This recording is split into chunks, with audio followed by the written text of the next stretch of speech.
Hola a todos, bienvenidos a otro repaso de Inverse. Esta semana vamos a hablar sobre la lección número 11, que se titula Para él todos viven. Y tenemos dos invitadas muy especiales. Nos acompañan Karen y Ana. Quisiera que se presenten, por favor. A ver, Karen, contanos un poco de vos. Ok, me llamo Karen Irrazábal, soy oriunda de Paraguay, pero ahora estoy viviendo aquí en Buenos Aires y bueno, estoy trabajando como médico. Ok, muchas gracias por acompañarnos, Karen. Ana. Hola a todos, ¿qué tal? Y yo soy de la iglesia del barrio San Pedro. No soy paraguaya, soy boliviano, pero ya hace tiempo que estoy viviendo en Paraguay y hace unos 8 años que estoy en Encarnación. Soy docente del Colegio Adventista y otros colegios también y estoy muy feliz de poder estar con ustedes. Oh, muchas gracias por también unirte al repaso. Un gusto.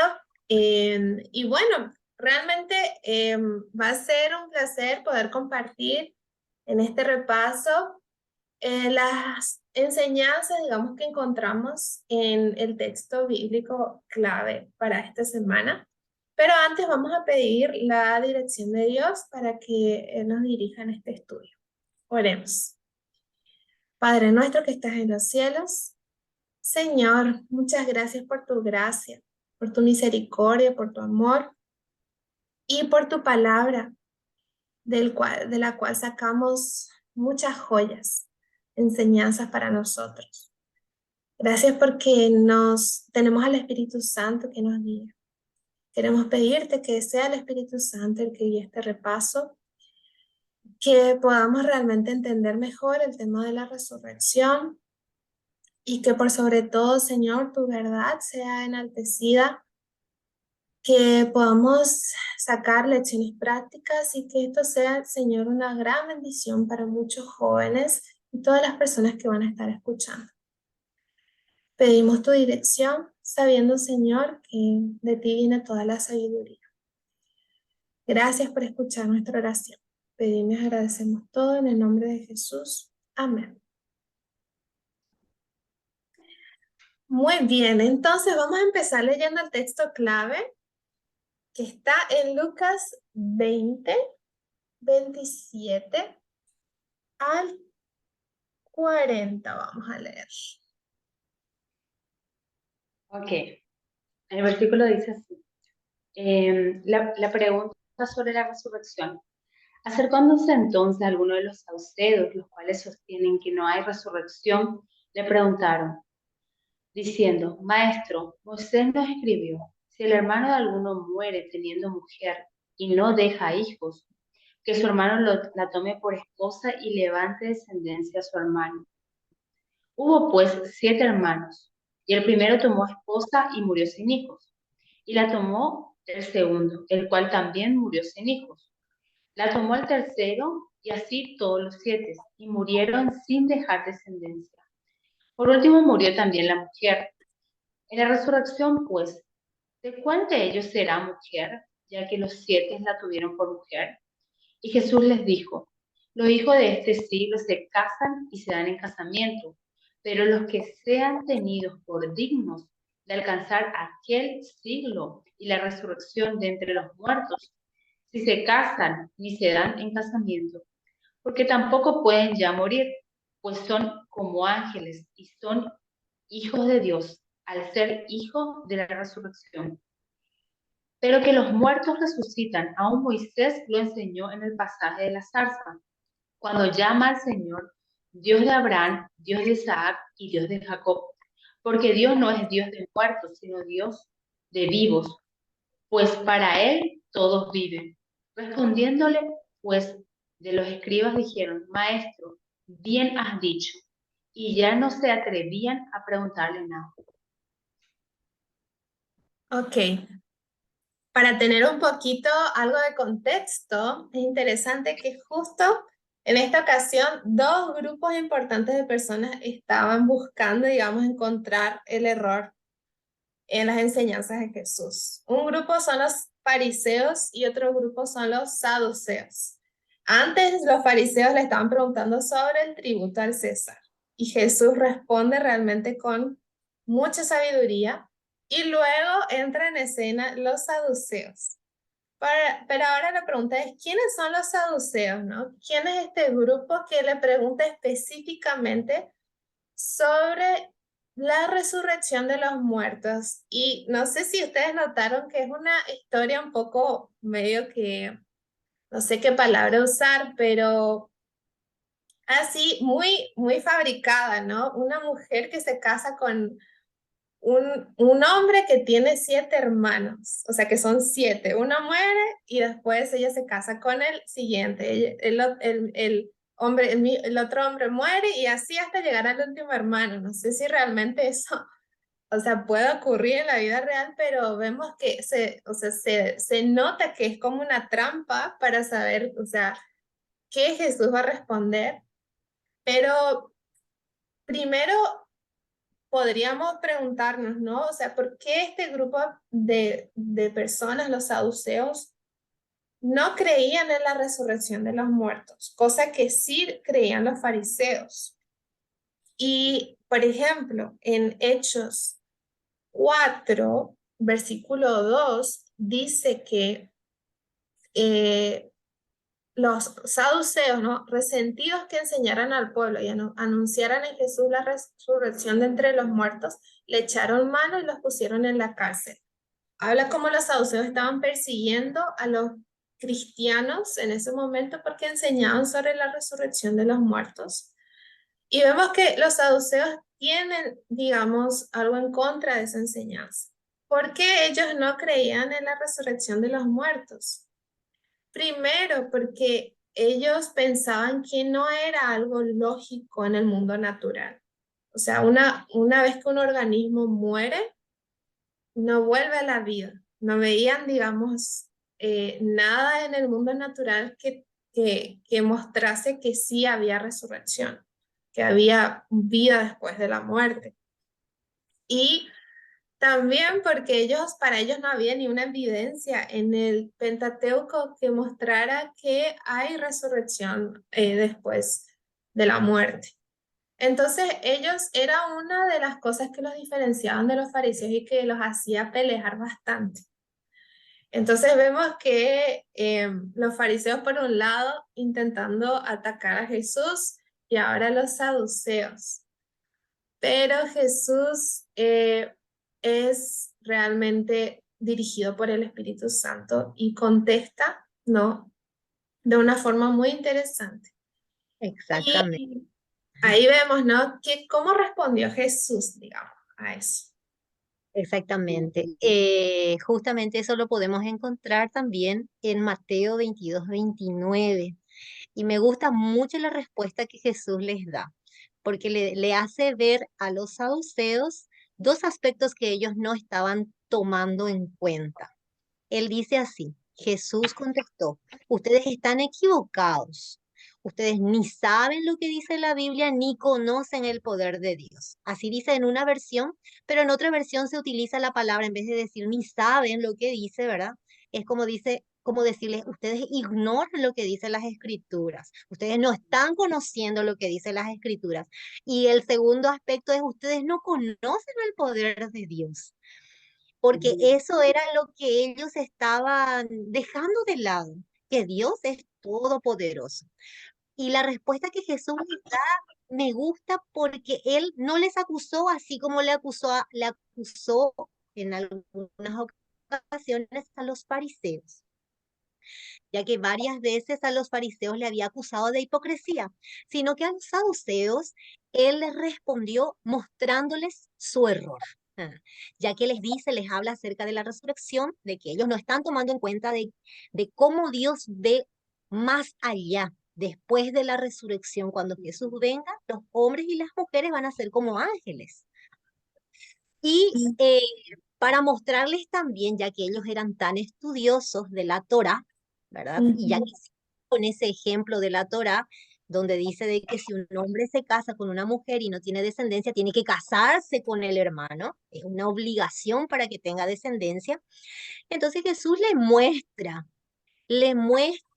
justamente un libro o una cita que está en Éxodo capítulo 3 versículo 6 donde dice que Dios le habló a Moisés y le dice, yo soy el Dios de tus antepasados, yo soy el Dios de Abraham, yo soy el Dios de Isaac, yo soy el Dios de Jacob.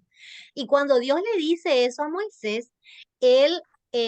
en ese momento ya estaban muertos esos patriarcas, ya había muerto Moisés, Isaac y Jacob. Sin embargo, Dios no le dice, yo era el Dios de Moisés, yo era el Dios de Isaac, yo era el Dios de Jacob cuando ellos vivían, sino que le dice, yo soy. Ah, Le dice de manera presente, porque y vuelve a decir y agrega ahí, porque no es un Dios de muertos, sino que Dios es un Dios de vivos, porque para Él todos viven. Entonces, con esas palabras, dicen el deseado de todas las gentes, que Jesús demostró que los saduceos realmente no conocían el verdadero significado de lo que estaban leyendo en la Torá. Y también demostró la ignorancia de las escrituras y no contemplar el poder de Dios. Y eso declaró que ellos estaban viviendo como en tinieblas, en confusión. Solamente trataban de entender las cosas de acuerdo a su propia interpretación, con la mente finita, con la mente humana, ¿verdad? Pero ellos se quedaron callados, porque con la respuesta que Jesús les dio, ellos ya no tuvieron nada que decir. Algo más que quiero agregar, la pregunta dice, ¿cómo respondió Jesús? Entonces Jesús en ningún momento los acusó. ¿Y qué importancia tienen esos dos aspectos? Nosotros tenemos que tener esos dos aspectos a la hora de hacer las respuestas a algunas controversias, algunas cuestiones que quizá otras personas pueden decirnos. Nosotros para eso tenemos que tener en cuenta el estudio de la palabra de Dios, y cuando estudiamos la palabra de Dios tenemos que estudiar a la luz de la iluminación del Espíritu Santo. Tenemos que pedir que el Espíritu Santo nos muestre y no olvidarnos de que nuestro Dios es un Dios todopoderoso. Él todo lo puede, no es como nosotros. Amén. Realmente yo también me quedo con eso, ¿no? Porque en algún momento nos va a tocar enfrentar, digamos, alguna situación en la que no estemos de acuerdo en algún tema. Y en este caso era un tema controversial, ¿no? Em, y, y vemos cómo la respuesta de Jesús siempre es tan equilibrada, ¿no? Sin tampoco por orgullo intentar herir al otro o diciendo yo quiero tener la razón, o diciendo su opinión personal. Él utilizó el Pentateuco, lo cual los saduceos realmente estudiaban y creían, y a la vez les dio algo más diciendo, o sea, Dios es un Dios de vivos. Dios, digamos, tiene poder. Entonces ahí vemos esos dos aspectos que nosotros debemos preguntarnos, ¿no? Si realmente entendemos las escrituras y si realmente tenemos fe para creer en el poder de Dios. Y también pensando en la actitud que nosotros debemos tomar ante asuntos o temas controversiales, es importante tener el mismo espíritu de Jesús. Me gusta mucho lo que Pablo dice en 2 Timoteo 2:25. Él dice, sí, deben corregir con mansedumbre a los que se oponen, por si quizá Dios les conceda que se arrepientan para conocer la verdad. Ahí una palabra clave es mansedumbre. Es la forma en la cual nosotros debemos contestar con ese espíritu. Y Pedro nos da un consejo también en Primera de Pedro 3:15. Dice, santificad a Dios el Señor en vuestros corazones y estad siempre preparados para presentar defensa con mansedumbre. Otra vez se repite esa palabra, y reverencia ante todo el que os demande razón de la esperanza que hay en vosotros. Entonces, cuando nosotros presentamos la verdad, debemos que ser mansos y con reverencia presentar la palabra de Dios. Esa es una lección muy importante que sacamos también de esta situación, ¿no? Que vemos entre los saduceos y Jesús. Ahora, vos mencionaste algo también importante ahí, cómo fue la respuesta de Jesús, que él eh, mencionó Éxodo, ¿no? Como diciendo que él era el Dios de Abraham, el Dios de Jacob, Dios de Isaac, de los patriarcas que ya habían muerto, ¿no? Entonces ahí vemos que hay un poco, es como que está hablando como que si ellos viven, pero en realidad ellos están muertos. Entonces ahí, ¿cómo podemos entender eso, no? El tema de la percepción, ahí vemos que Dios tiene una percepción capaz diferente del tiempo. Entonces hay una diferencia entre la relación y percepción de Dios con el tiempo y nuestra percepción del tiempo. Podemos encontrar un ejemplo en la historia de Abraham, ¿no? Que está en Génesis 17. Génesis 17 menciona el pacto que hizo Dios con Abraham. El versículo 4 y 5 dice así: este es mi pacto contigo, serás padre de muchedumbres de gentes. No te llamarás más Abraham, sino que tu nombre será Abraham, porque te he puesto por padre de muchedumbre de gentes. Entonces dice, serás padre de muchedumbre de gentes, y le cambió el nombre a Abraham, diciendo que, digamos, ya te he puesto por padre de muchedumbre de gente. En ese momento, ¿Abraham tenía hijos o no? No tenía hijos.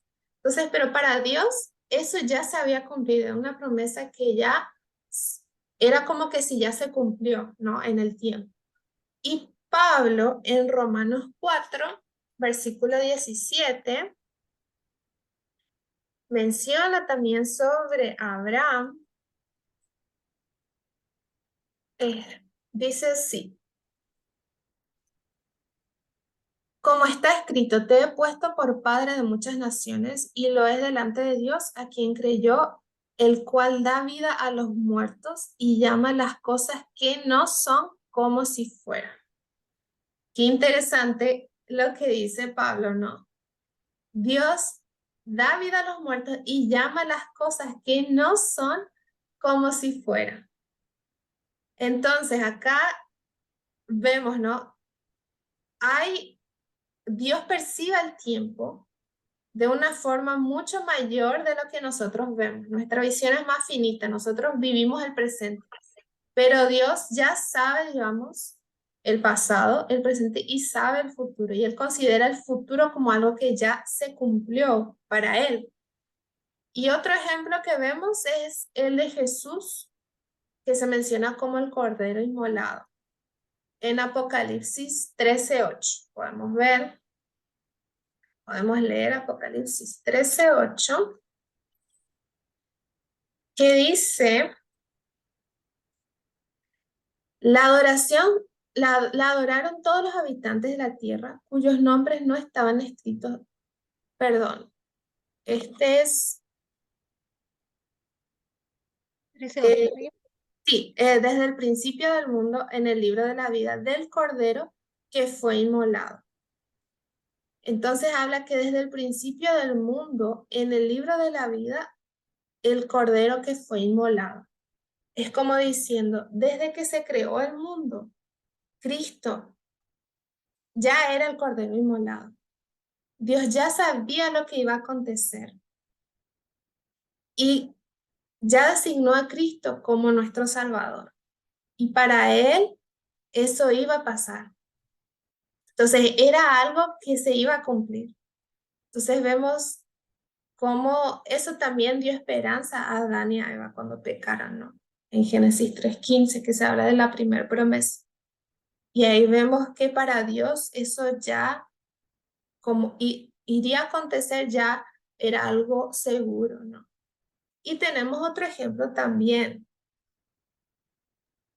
Sí, tenemos otro ejemplo que está justamente en Apocalipsis 17:8. Y ahí dice, la bestia que viste antes vivía, pero ya no. Sin embargo, pronto subirá del abismo sin fondo e irá a la destrucción eterna. Y acá está la partecita que es muy interesante.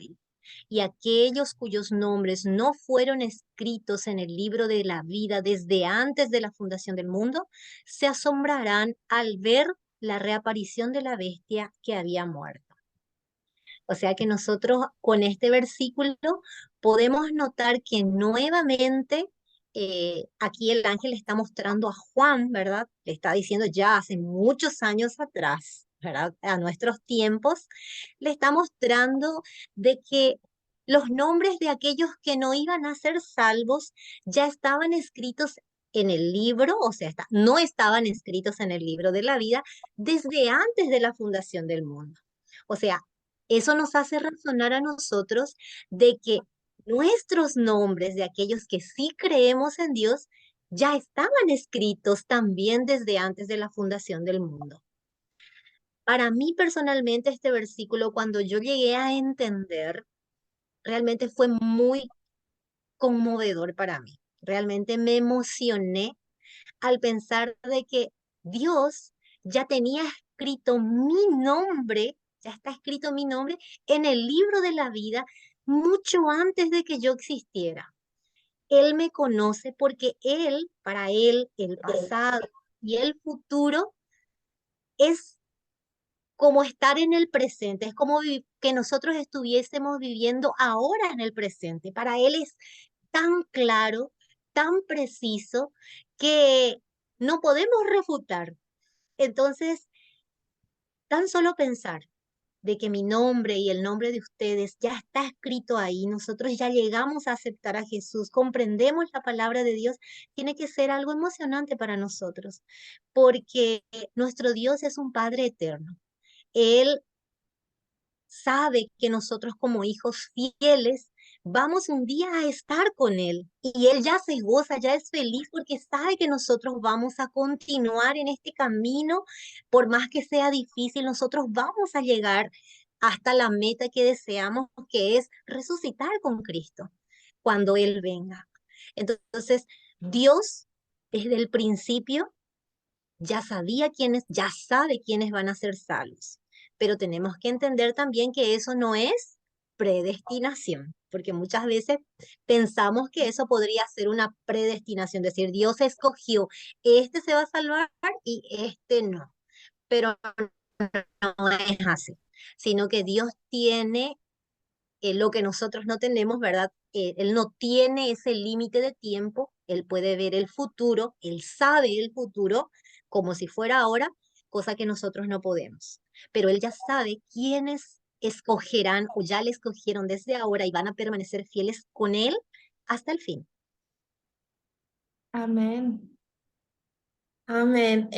Hay una cita que justamente toca ese tema de cómo, de lo que Pablo menciona en Romanos 4:17. Y dice así: Dios cuenta las cosas que no son como si fueran.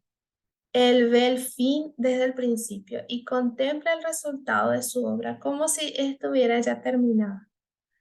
Los preciosos muertos, desde Adán hasta el último santo que muera, oirán la voz del Hijo de Dios y saldrán del sepulcro para tener vida inmortal. Dios será su Dios y ellos serán su pueblo. Habrá una relación íntima y tierna entre Dios y los santos resucitados. Esta condición que se anticipa en su propósito es contemplada por Él como si ya existiera. Para Él, los muertos viven.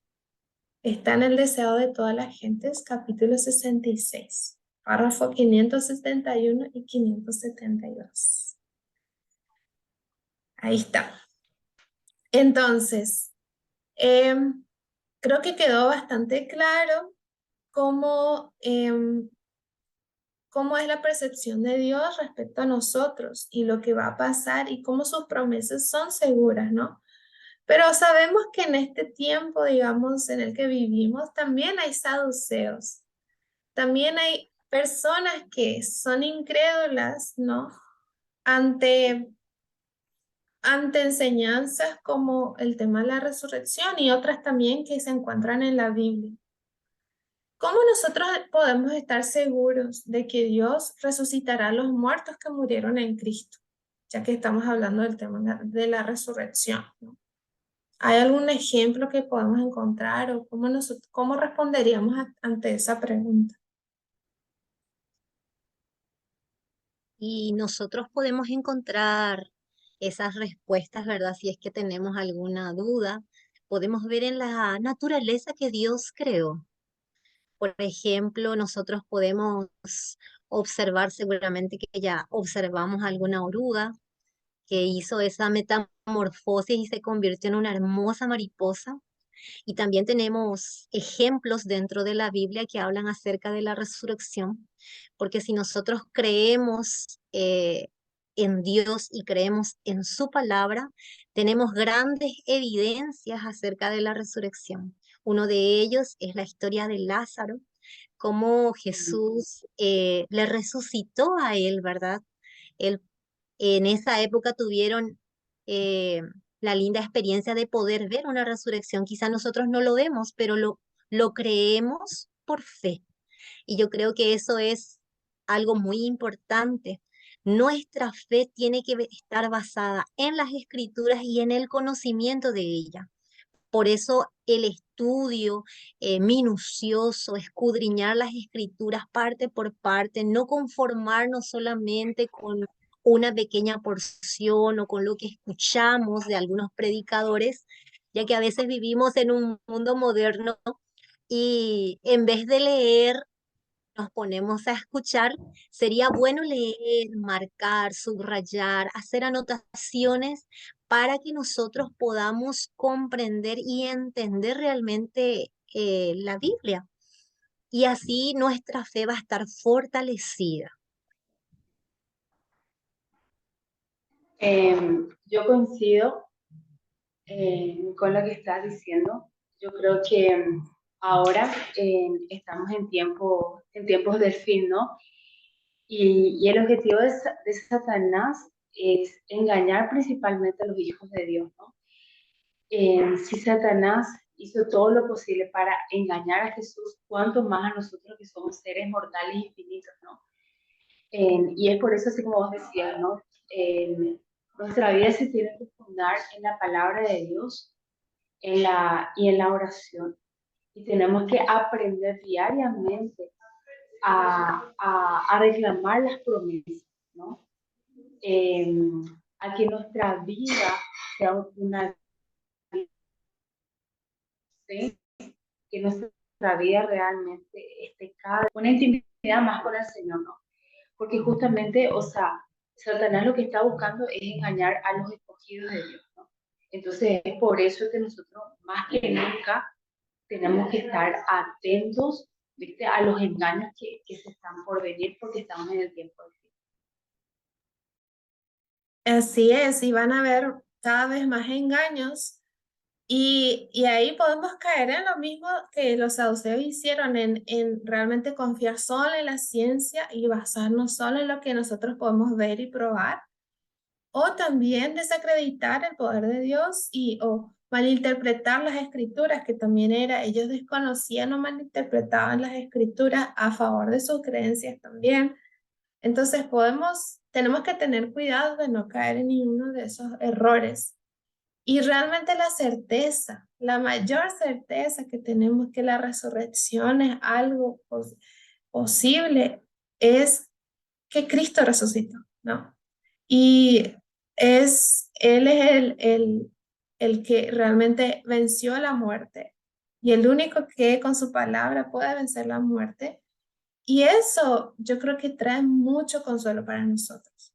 Saber que no termina todo en la muerte, sino que si hemos, digamos, muerto en Cristo, vamos a resucitar de nuevo. Entonces, pero como mencionó Ana, también la fe es clave. Nosotros tenemos evidencias en la naturaleza, tenemos evidencias, podríamos decir, pruebas históricas o podemos tener científicas, si uno quiere pensar también en algo, en ejemplo, no en la naturaleza, pero lo más importante es la fe de que para Dios no hay nada imposible. Y yo sé que hay varias cosas más de las que nosotros podemos sacar enseñanzas, ¿no?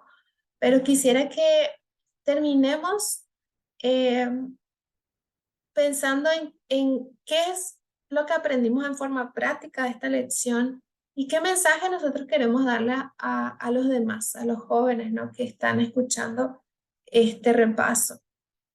Podemos comenzar con Ana, después Karen y yo también. Y realmente la lección estuvo muy linda.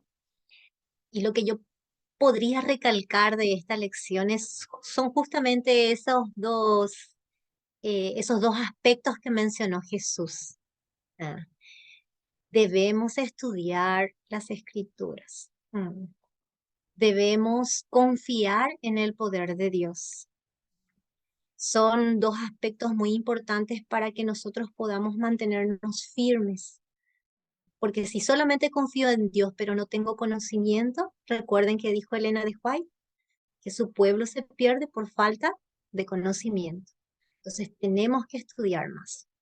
De que jóvenes saquemos un tiempo para nuestra devoción personal, para el estudio de la palabra de Dios y confiemos, porque en la vida vamos a tener muchas dificultades, vamos a tener muchas pruebas, pero esas pruebas tienen que ser para fortalecernos. Tenemos que tener esa fe de que nuestro Dios está en el control. Desde el principio, Él nos mostró que todo lo que Él dijo en su palabra se está cumpliendo. Y eso tiene que ser un aliciente, una esperanza para cada uno de nosotros. Amén.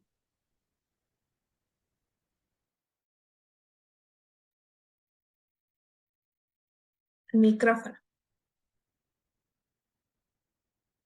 Karen, tu micrófono. Ay. Ahí está.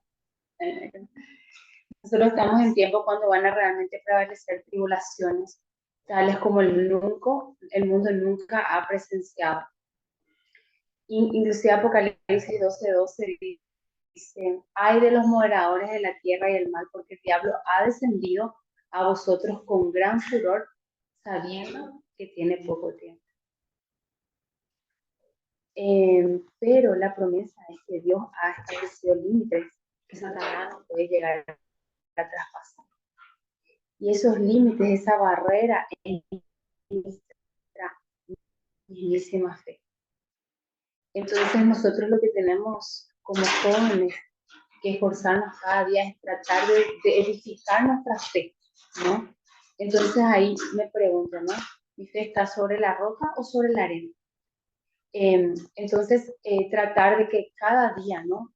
Guardar la palabra del Señor en mi mente a través del estudio de la Biblia, memorización de la palabra de Dios, la oración que es clave, porque yo creo que hoy el enemigo como que está tratando de atarear tanto nuestra mente, ya sea con el celular, las redes sociales, las actividades, entonces nos está robando ese tiempo que realmente nosotros deberíamos dedicarlo al Señor. Entonces, él se aprovecha de esas grietas que están abiertas justamente para que cada día volvernos mucho más débiles. Y es por eso que nosotros tenemos que tratar de esforzarnos, ¿no? Para acercarnos más a Dios y que nuestra comunión cada día pueda llegar a ser íntima. Así como Enoc caminó con Dios, nosotros también podemos llegar a caminar con Jesús, ¿no? Así que esa es la conclusión que yo he sacado, no solamente a través del estudio de las escuelas sabáticas, sino